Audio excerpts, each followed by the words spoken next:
Buenas tardes.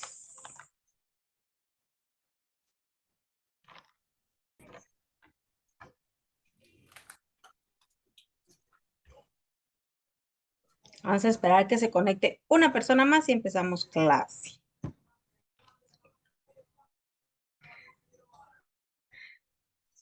Y ahora ¿quién eres tú, BBB? Para ponerte la asistencia.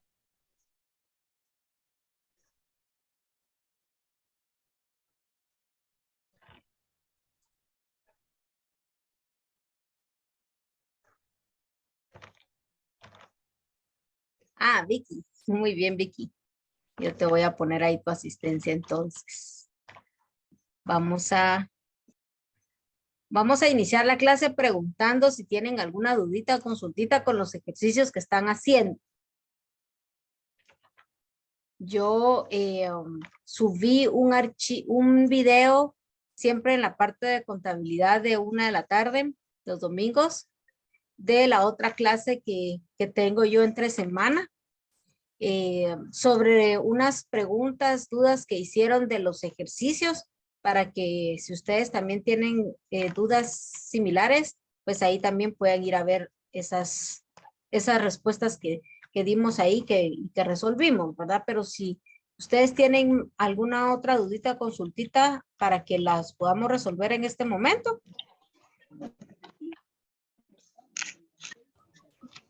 Si no, doy inicio. Dime, Elizabeth. En lo de las partidas, como ya le había comentado, que fue la que le escribí para ver si usted podía volver a subir sus clases, porque pues sí me cuesta bastante, pero ahí usted había explicado de que lo que eran como lo que soportaba cada partida, a la hora de ir a una empresa no había que anotarlo, pero por ejemplo en el librito estos libros de 2 columnas, ahí solo me da para escribir el debe y el haber, pero todo esto de soporte, ¿dónde lo escribo o no lo escribo? No, eso no se escribe, eso es información que yo les estoy dando que en la práctica nosotros lo hacemos y que lo que tenemos que buscar y lo tenemos que guardar y que si hay una eventual revisión por parte de la SAT, ya ustedes sepan qué es lo que les van a pedir en general o por parte de auditoría externa, que normalmente auditoría externa, auditoría interna anda pidiendo y es parte de la información que nosotros vamos revisando del día a día, ¿verdad? Pero eso no se coloca en los libros. En los libros solo hacen las partidas. ¿Qué manda? No te escuché lo último. Pensé que había que hacerlo como aparte en una hoja, ir poniéndole, por ejemplo, ejercicio 1 y aparte lo del soporte. Ah, no. Eso es parte de las explicaciones de la experiencia que vamos teniendo en la calle. Bueno, si ustedes tienen dudas o consultas de parte de los ejercicios que están trabajando para entregar, entonces saben que me pueden escribir, me pueden llamar y poder verlo. Esta semana sí estoy un poquito libre porque no es semana de pago de impuestos ni nada. Y recuérdense que ya el otro domingo es la entrega de los ejercicios, entonces para que no vayan a quedarse atrás, ¿verdad? El día de hoy vamos a ver unos temas adicionales en cuanto a lo que estamos viendo, ¿verdad? Existen unas partidas adicionales a las que estamos viendo ahorita, que algunas personas las reconocen como ajustes o reclasificaciones. Normalmente esas partidas se hacen al final del periodo fiscal. Hay otras que las hacen durante los meses. Puede ser mensual, bimensual, trimestral, cada 4 meses, semestral o anual. Todo es dependiendo de las políticas y procedimientos que la empresa maneje, ¿no? Pero nosotros nos vamos a adelantar ese tema. Ese tema lo encuentran ustedes en su archivito de Word que yo ya les transferí. En la página, les voy a decir en qué página está. En la mía está en la página 10, que se llama Ajustes y Reclasificaciones. ¿Qué son los ajustes y las reclasificaciones? No es más que más partidas de las que estamos haciendo ahorita, pero que se hacen a cada cierto tiempo y son especiales, son específicas, ¿va? Estas normalmente van en relación, las que les voy a explicar yo, en relación a la ley del impuesto sobre la renta, porque lo que estamos haciendo nosotros es elaborar contabilidades de los ejercicios que estamos haciendo de forma fiscal. Recordémonos que la contabilidad es una. Hacemos una sola cuenta en los libros, pero lo podemos presentar de diferentes maneras. Lo vamos a presentar en función fiscal para pago de impuestos, en función financiera para toma de decisiones. Y en las funciones financieras puede ser con base a las NIF o otros tipos de consideraciones que tienen las empresas, ¿verdad? Que normalmente son las NIF, que son las que recaban o unifican lo que son las NIC, las NIAs y también los PCGAs, los principios de contabilidad generalmente aceptados. Y está en función fiscal con base a las leyes para la deducción o pago de impuestos. Esas son las dos formas de presentar la contabilidad. Nuevamente, es una sola contabilidad, no es doble contabilidad, es una sola y de esa se deriva. ¿En qué sentido? Yo puedo venir y registrar una partida, por ejemplo, de cuentas incobrables. Las cuentas incobrables son porque veo que hay clientes que les estoy cobrando y no me van a pagar. Entonces yo voy registrando esas partidas de cuentas incobrables conforme me va sucediendo las situaciones. Fiscalmente hay formas de registrarlo y financieramente hay otra manera. Ahí lo que vamos a ir viendo. Nos trasladamos entonces a lo que es ajustes y reclasificaciones. Nuevamente son partidas, ¿verdad? ¿Qué es el concepto de ajustes y reclasificación? El concepto de ajustar, según el diccionario de la Real Academia Española, es reconocer y liquidar un importe de una cuenta. Es modificar su valor. En palabras sencillas, vamos a modificar el valor si es un ajuste. Si es una reclasificación, no modificamos valor, modificamos cuenta. Que registramos equivocadamente un saldo a una cuenta de banco que no era, sino pertenecía a otro banco, ahí lo que voy a hacer es una reclasificación.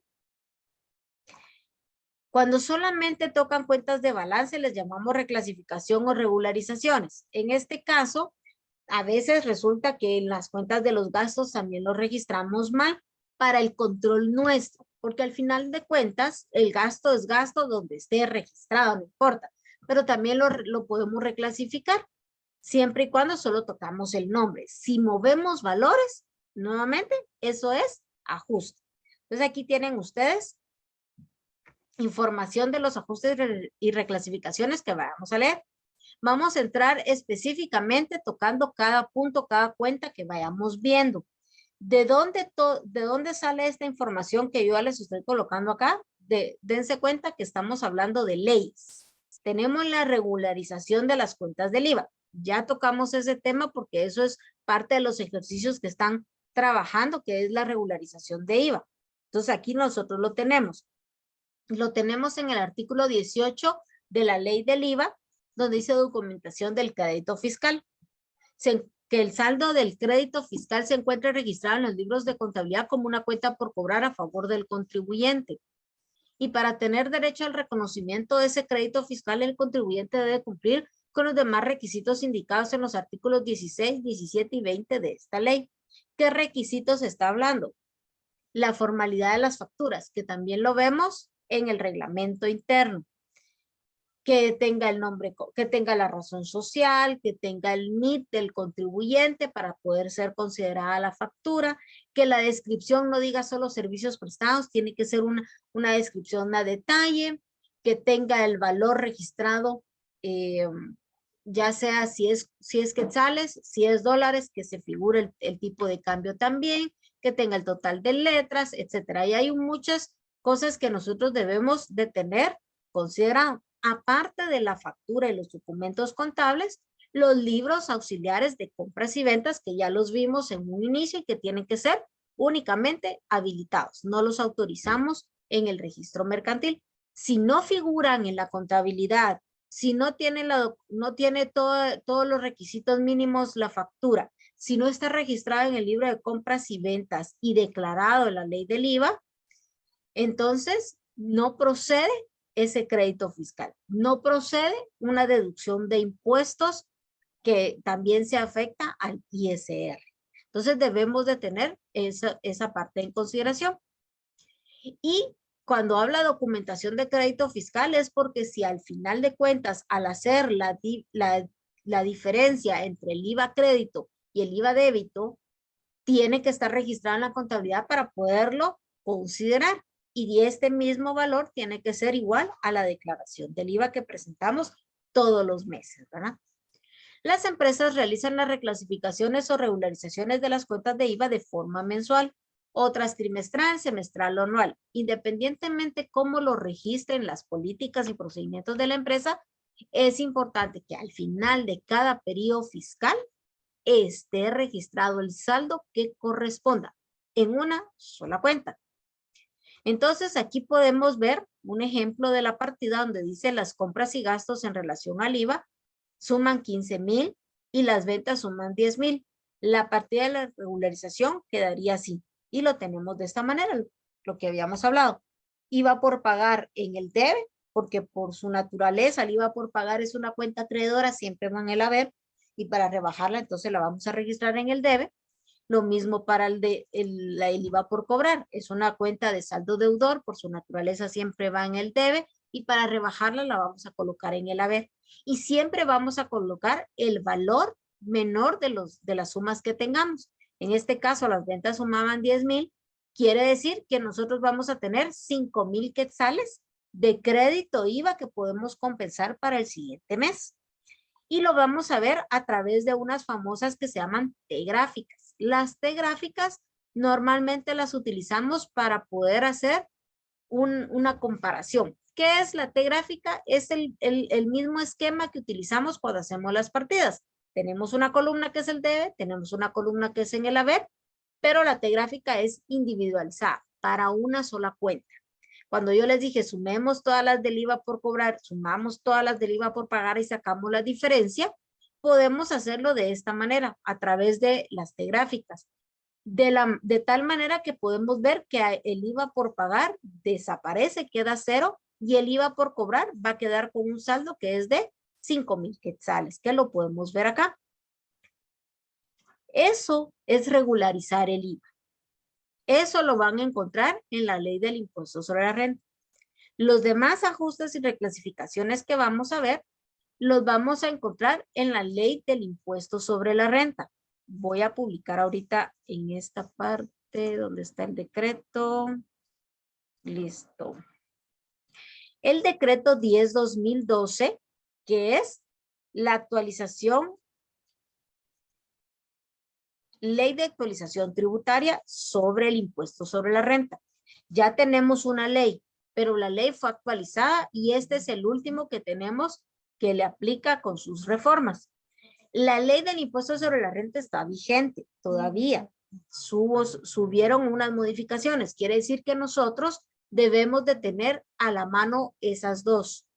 A menos de que nosotros compremos una ley actualizada en la cual ya aparecen todas las reformas que ha sufrido esta ley, incluso la 10/2012, perdón, 10/2012, sí, 10/2012 de la ley de actualización tributaria. Yo les voy a mostrar en pantalla esta porque esta es la que me va a servir para que veamos ahorita los ajustes y las reclasificaciones. En esta nosotros podemos ver muchos temas y hablamos de rentas de actividades, cuáles son las rentas, pero nos vamos a ir específicamente, ahorita me voy para allá, permítanme, rentas de actividades, exenciones, sujetos, aquí. Nos vamos al capítulo 4. Estamos hablando de los regímenes de actividades lucrativas. Aquí hablan los dos regímenes que estamos hablando. En los ejercicios vimos también cuando mostrábamos las facturas que unas que dicen sujeto a pagos trimestrales, sujeto a retención definitiva. Eso es porque son estos dos regímenes que estamos viendo aquí ahorita en pantalla. El sobre utilidades de actividades lucrativas o el opcional simplificado sobre ingresos de actividades lucrativas. Esos son los dos regímenes que nosotros podemos optar para poder deducir para impuestos. Esto es para pago de impuestos, recuérdense. Cuando ustedes estén en contabilidad 2 van a aprender de las sociedades, pero existen sociedades, empresas jurídicas que no porque sean empresas jurídicas no puedan registrarse en los diferentes regímenes que aparecen en la ley de la SAT o los tipos de contribuyente. Una cosa son los regímenes y otras son los tipos de contribuyentes. Los tipos de contribuyentes existen dos, el régimen general y el régimen de pequeño contribuyente. Cualquiera de los dos puede ser optados para cualquier persona e incluso sociedades anónimas pueden estar registrados como contribuyentes, pequeños contribuyentes. No necesitan estar en el régimen general. Va a depender de cómo estén manejando su contabilidad, qué tanto están facturando para saber en qué tipo de contribuyente van a ser. Si están en el pequeño contribuyente, no les aplica este artículo 14. Simplemente como pequeño contribuyente, pagan un 5% sobre el total de sus ingresos, hacen sus libros de compras y se acabó.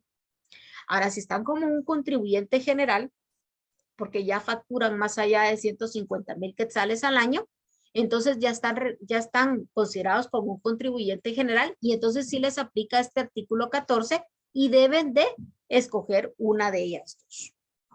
Si ustedes escogen el régimen opcional simplificado sobre actividades lucrativas, únicamente van a pagar el impuesto sobre la renta mensual, el IVA mensual y hacen una declaración anual, pero es informativa únicamente.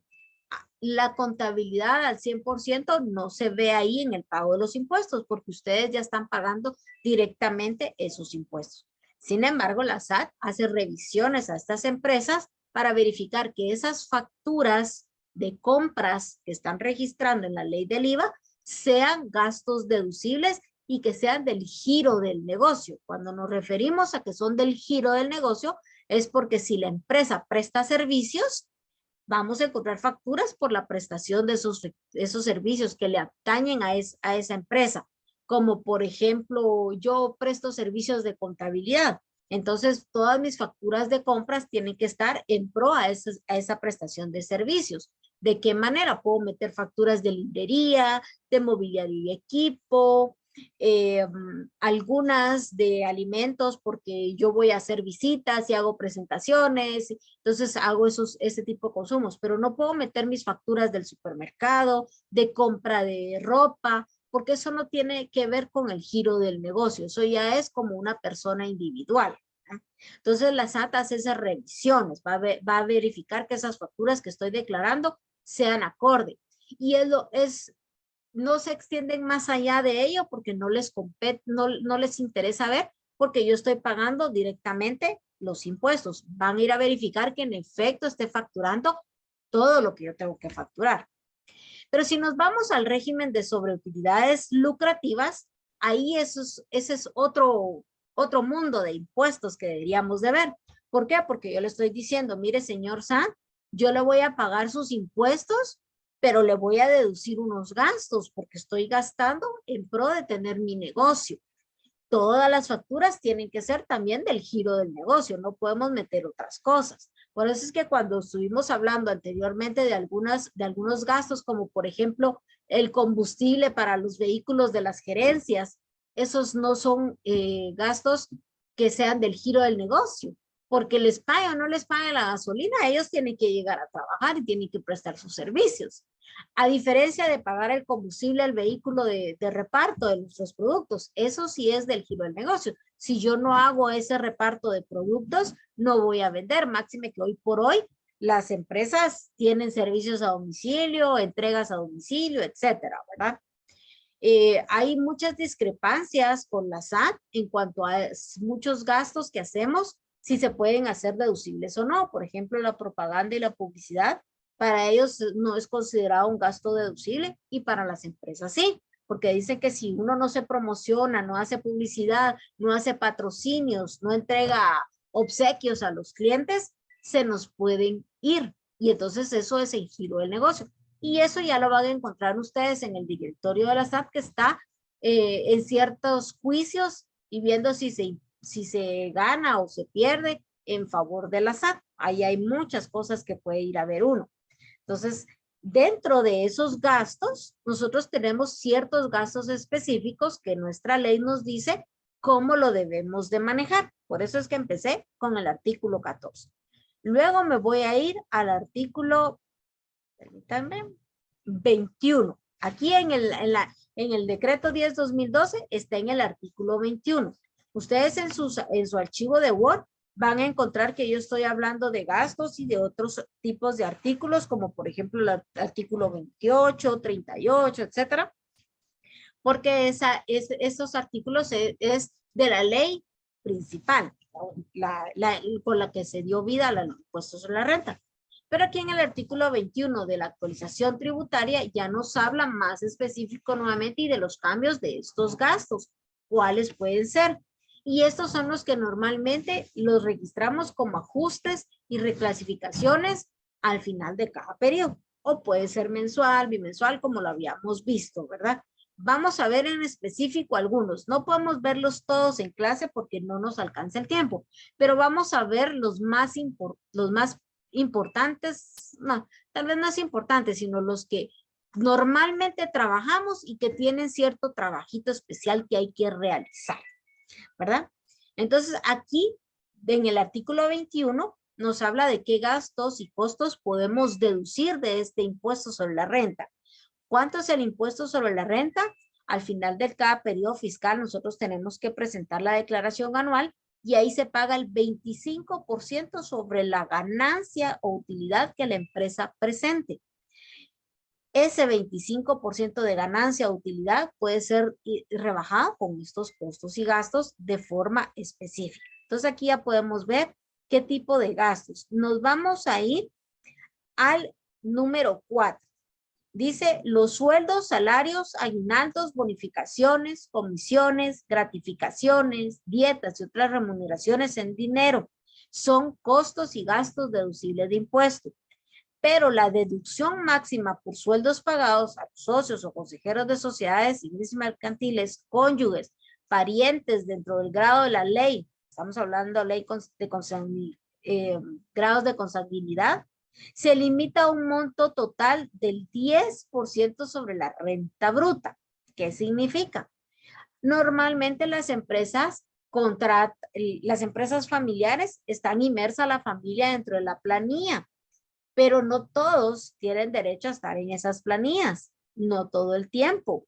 Y eso es lo que nos dice acá, que no podemos pasar del 10% de la renta bruta. ¿Cuál es esa renta bruta? Es la renta, es los ingresos que presenta la empresa.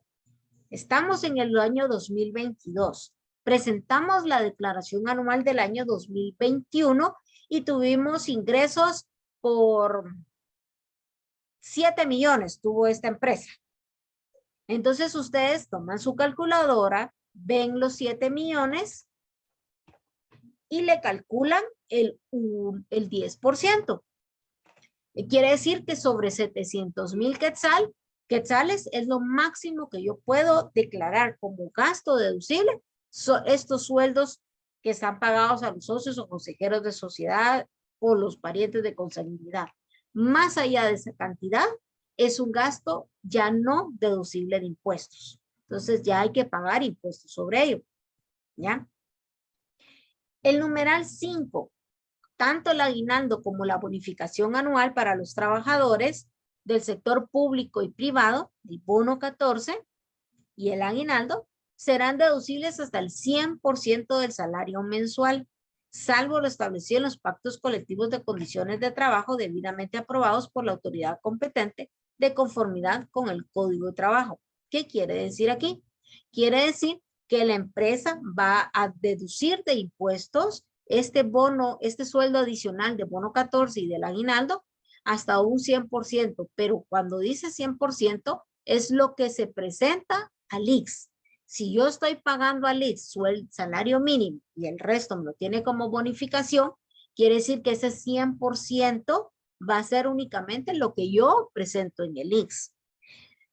Aquí nos dan una pequeña salidita, diría una empresa. Dice, salvo para lo establecido en pactos colectivos. ¿Qué quiere decir? La empresa tiene que tener un reglamento y tiene que tener los contratos, todo autorizado y registrado por el por el Ministerio de Trabajo. Si en nuestro reglamento establecemos que nosotros vamos a pagar bonificaciones y aguinaldo por todos los ingresos que el empleado reciba o por los rubros específicos de tales y tales, entonces ahí ya podríamos poder decir nosotros que vamos a deducir de estos impuestos esos valores. Y entonces en eventuales revisiones por parte de la SAT, del Ministerio de Trabajo e inclusive del ICS, se va a hacer deducible de impuestos estos valores, ¿verdad? Todos estos datos que estoy hablando acá, los vamos nosotros registrando en partidas. Por ejemplo, cuando pagamos el sueldo de los socios, hacemos una partida y ponemos honorarios gerencia a bancos y les pagamos. Pero en este caso, al final del periodo, yo tengo que hacer mi cálculo y veo que pagué 1,000,000 de quetzales y mi deducción de impuestos solo era hasta 700,000. Esos 300,000 yo los tengo que ajustar y registrarlos como un gasto no deducible para impuestos. Entonces, esos son los ajustes y las reclasificaciones. Algunas veces estos ajustes y reclasificaciones no se registran en los libros contables. No todo se hace, porque se hacen exclusivamente para la deducción y pago de impuestos. Sin embargo, hay que dejarlos registrados en algún documento para que en una eventual revisión de la SAT los observe para ver. Entonces va a decir, bueno, entonces quiere decir que sí me está deduciendo bien sus impuestos y me los está pagando correctamente. Hay otros que sí tienen que quedar registrados en contabilidad para que se vea el procedimiento y que sean deducibles, ¿no? Ya vamos a ir viendo nosotros en el proceso, en el camino, pero ya de las empresas, no ahorita aquí en clase, que dependiendo de esas políticas y procedimientos, de ese reglamento interno, de ese contrato registrado, ya vamos a ir sabiendo nosotros qué debo ajustar y qué debo reclasificar, ¿verdad? Y ustedes van a ir viendo una serie de puntos acá de cómo los podemos ir a trabajar. Por ejemplo, dice las cuotas patronales pagadas al ICS, el INTECAP y el IRTRA, y otras cuotas de desembolsos obligatorios establecidos por ley. Esto es deducible de impuestos. Por eso es que cuando nosotros estamos creando la partida de sueldos y salarios, registramos en el DEVE una que dice cuotas patronales. Esa es de gasto para ser deducible de impuestos. Por eso le hacemos registro. No hacemos un registro al gasto de cuotas laborales ICS, porque eso solo lo estamos reteniendo al empleado y lo estamos mandando a pagar. Ya no toca nuestra contabilidad al final de cuentas. Cada uno de los incisos que ustedes ven aquí pueden ir viendo y verificando cómo lo podemos ir registrando, cómo lo vamos a hacer, qué porcentaje o qué dato nos permite hacer deducible o cuáles no. Voy a dejar de compartir un ratito esta pantalla y me voy nuevamente a mi archivo de contabilidad que ustedes ya lo tienen. Y aquí tenemos algunos ejemplos de ajustes. Por ejemplo, los gastos pagados por anticipado. Ya tocamos esta partida nosotros. ¿Dónde la tocamos? Cuando hicimos la primera partida en el ejemplo que hicimos de la princesa, en el seguro, que habíamos pagado seguro por 1 año y que estábamos registrando al gasto solo lo que le correspondía a ese periodo y el resto lo estábamos anticipando porque le pertenece a otros, a otro futuro que va a posterior, ¿verdad? Entonces ahí ya lo vamos viendo, eso lo podemos encontrar en estos gastos y costos deducibles. Entonces ya veíamos aquí nosotros que, por ejemplo, tenemos que el día 31 de agosto de 2017 se pagó una renta por 1 año de un local de una nueva sala de ventas por 30,000 a partir del 1 de septiembre del 2017. Quiere decir que solo estábamos pagando unos meses de este periodo y el resto queda como anticipado. Entonces, podemos hacer diferentes formas de registrar las partidas. En este caso, la primera partida está registrando como alquileres pagados por anticipado los 30,000 porque fue pagado el 31 de agosto. Aquí debería ser 31. Por favor, ahí corrigen su documento para que diga 31 de agosto, porque en esa fecha se pagó. Y el 31 de diciembre estamos corriendo el ajuste de qué se va a registrar al gasto y qué va a quedar por anticipado. Estamos registrando solo 10,000 quetzales. ¿Por qué? Porque solo fueron cierta cantidad de meses que están hablando aquí, que son 4 meses. Ustedes tienen los 30,000 quetzales, los dividen dentro de 12 meses, les da 2,500 por los 4 meses, solo son 10,000. ¿Qué 4 meses son? Septiembre, octubre, noviembre y diciembre. 4 meses de ese periodo que estamos registrando en el gasto y que estoy rebajando de los pagos anticipados. Los otros 20,000 quedan para el siguiente periodo fiscal. Esto es realizar un ajuste. Esto es realizar un ajuste, lo que está aquí abajo, miren. ¿Ya? Otra cuenta específica que tenemos nosotros son las cuentas incobrables. Las cuentas incobrables, como les mencionaba anteriormente, estamos hablando que son las que nosotros podemos ver que son de clientes que puede ser que no les podamos cobrar la deuda que tengamos. En el artículo 28 de la ley original en su numeral 7 nos habla de las deudas incobrables. Siempre que se originen en operaciones del giro habitual del negocio, que no se encuentren garantizadas con prendas o hipotecas y se justifique tal calificación mediante la presentación de los requerimientos irrefutables de cobros hechos o de acuerdo con los procedimientos establecidos judicialmente antes que opere la prescripción de la deuda o que la misma sea clasificada o calificada, de incobrable. Nosotros lo vamos a encontrar en la Ley de Actualización Tributaria, el 10/2012, en el artículo número 20. Y si ven, al principio habla muy similarmente de lo que decía IBE, para las cuales se justifique tal clasificación que se originen exclusivamente operaciones del giro habitual del negocio, que únicamente por operaciones realizadas con sus clientes, sin incluir créditos fiscales o préstamos a funcionarios y empleados. La calidad de cuentas incobrables, cuando corresponda, deberá demostrarse que por medio de la presentación de documentos o registros generados por el sistema de gestión de cobranzas administrativas, que acredite los requerimientos de cobros hechos o de acuerdo con los procedimientos establecidos judicialmente. ¿Qué diferencia hay de lo que acabo de leer en el anterior y lo que acabo de leer ahorita? Es que aquí ya lo hacen un poquito más como específico, en esta parte de acá, ¿ven? Realizadas con clientes sin incluir créditos fiscales o préstamos a funcionarios y empleados. Anteriormente las personas lo que hacían era que registraban todo lo que era una cuenta, la cuenta por cobrar en la parte de lo corriente del estado financiero, del balance. Todas esas cuentas por cobrar las unían, las sumaban y calculaban la cuenta incobrable. Y no es así, la cuenta incobrable es específicamente para la cuenta de los clientes o de aquellas cuentas por cobrar que no tengan una garantía, decía anteriormente. Aquí ya no lo hicieron más específico, solo los clientes que no tengan garantía. ¿A qué se refiere?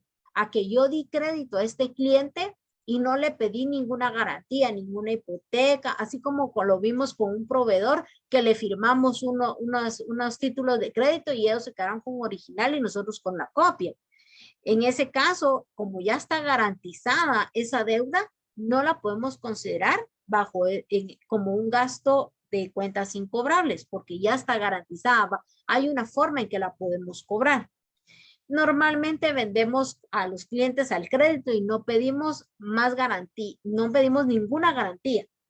Realmente no se pide. Entonces ahí es donde entra esta parte. Habla de que nosotros tenemos que hacer un sistema de gestión de cobranza administrativa.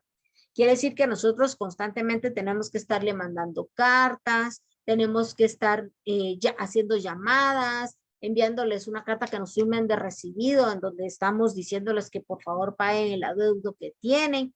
Todo eso es una documentación que nos va a soportar a nosotros para poder emitir los expedientes. Vuelvo otra vez a que están poniendo expedientes, en donde yo voy a decir, miren, después de cierto tiempo estoy viendo que este cliente al final no me va a pagar, ya entré en un proceso judicial, y muy probablemente el juez dictamine que ya no voy a poder cobrar esto, entonces ya lo considero como una cuenta incobrable. O sea, la prescripción para cobrar nosotros es de 2 años y está establecida en el Código Tributario. Entonces ahí podemos ir viendo nosotros de qué manera. Pero si tenemos justificado todo y vemos que al final de cuentas definitivamente no vamos a pagar no, el cliente no nos va a pagar, lo vamos a registrar como una cuenta incobrable. Pero hay dos formas de registrar las cuentas incobrables y nos lo establece aquí en este otro parrafito. Miren, los contribuyentes que no apliquen lo establecido en el primer párrafo de este numeral pueden optar por deducir la provisión para la formación de una reserva de evaluación para imputar a estas cuentas incobrables que se registren en el periodo de liquidación correspondiente.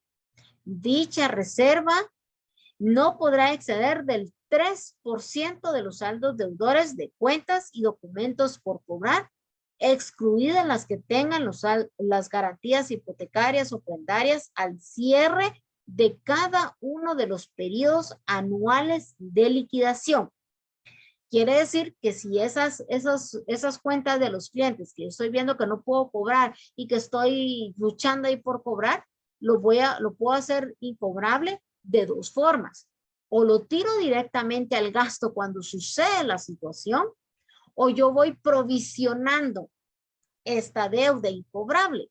Estoy viendo que tengo cuentas ahí, que estoy tratando de recuperar, que me voy a ir a juicios y todo, pero yo voy a empezar a provisionarlo. Y esa provisión no puede exceder del 3% de esos valores que yo estoy teniendo. Pero una de las dos opciones puedo tomar. No voy a hacerlas, no puedo trabajar las dos. O voy provisionando o lo voy tirando directamente al gasto cuando sucede la situación. Si yo lo hago provisión, entonces todos los años al final del periodo yo voy a hacer estos ajustes y por eso dice los periodos anuales. Yo al final del año voy a tomar el saldo de mi cuenta de clientes y le voy a calcular ese 3% y lo voy a ir ajustando porque yo ya voy trayendo esos saldos, ¿ya? Eso significa hacerlo de esa manera, con una provisión. Si yo no voy a provisionar, esta cuenta nunca la voy a hacer durante los periodos fiscales, sino de una vez cuando suceda, tiro todo al gasto. Eso significa esta parte de acá. Veámoslo ahora desde el punto de vista de cómo se ven en partidas. Entonces voy y regreso a mi archivo de Word. Y vemos entonces que aquí están las dos formas. Si yo no voy a hacer directamente el gasto, no voy a generar provisiones, yo voy a crear una cuenta que se llama cuenta incobrable, que se va el gasto, y voy a rebajar de la cuenta de clientes el saldo que yo ya no voy a recuperar para deducir impuestos, porque ya no voy a recuperar yo ese dinero. ¿Cómo voy a poder pagarle impuestos a alguien si no recuperé ese dinero? Eso significa, si lo hago de esta forma directa. Si no lo hago de forma directa, sino utilizo la opción de deducir gastos año con año, es esta segunda parte. Tomo mis saldos al final de cada periodo, hago mis cálculos y dependiendo lo que me salga, así lo voy a ajustar. En este caso nos daban un balance y nos daban estos valores: clientes, documentos por cobrar, IVA por cobrar, caja, bancos, mobiliario y equipo. Y vamos a considerar el valor de las cuentas para el 3%. ¿Qué son estos 160,000 que consideré yo acá? Pues seguramente tomé en consideración para empezar los 125,000 quetzales de la cuenta de clientes. Y tomé en cuenta muy seguramente los documentos por cobrar de 35,000, porque a pesar que son documentos por cobrar, no son documentos que garanticen que yo legalmente vaya a poder recuperar ese dato. Voy a dejar de compartir un momento mi pantalla porque ya se nos acaba el tiempo. Cierro la sesión, abro una nueva para que terminemos de ver este punto.